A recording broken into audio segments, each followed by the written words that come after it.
কেউ ভাবছে আর কয়েকটা দিন ডিভোর্স পেপারে সাইন করলেই মুক্তি। কেউ কেউ আবার একটা সম্পর্ক টিকিয়ে রাখার জন্য অবিরাম যুদ্ধ করে চলছে। কেউ সদ্যজাত সন্তানকে ডাস্টবিনে ফেলে দিয়ে দায়মুক্ত হতে চাইছে, আবার কেউ একটা সন্তানের জন্য সারাটা জীবন হাহাকার করছে। কেউ বছরে কতজন ভালোবাসার মানুষ বদলে ফেলেছে, কেউ আবার তার ভালোবাসার মানুষের জন্য বছরের পর বছর অপেক্ষা করে চলেছে। কেউ দামি শাড়ি হাতে পেয়ে তবুও খুশি নয়, আবার কেউ তাতে নতুন শাড়ির গন্ধ বারবার সচ্ছে। কেউ প্রিয়জনের কাছ থেকে সোনা বা হীরের চুড়ি পেয়ে খুশি নয়, কেউ প্রিয়জনের কাছ থেকে পাওয়া কাছের চুড়িতে স্বর্গের সুখ খুঁজে পাচ্ছে। কেউ লাখ টাকার ডাইনিং টেবিলে বসেও তৃপ্তি সহকারে খেতে পারছে না, কেউ পেঁয়াজ কাঁচা লঙ্কা কচলিয়ে গোগ্রাসে পান্তা দিচ্ছে।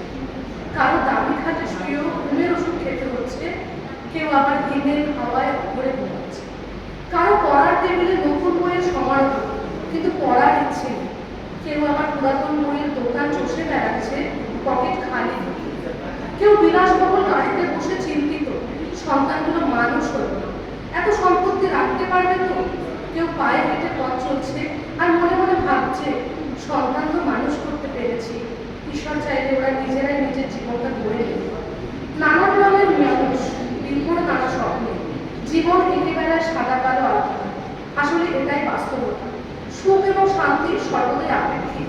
কারো সব থেকেও সুখ জিনিসটা নেই, আবার কারো বাকি সব ঘাটতি থেকেও সুখটা আছে।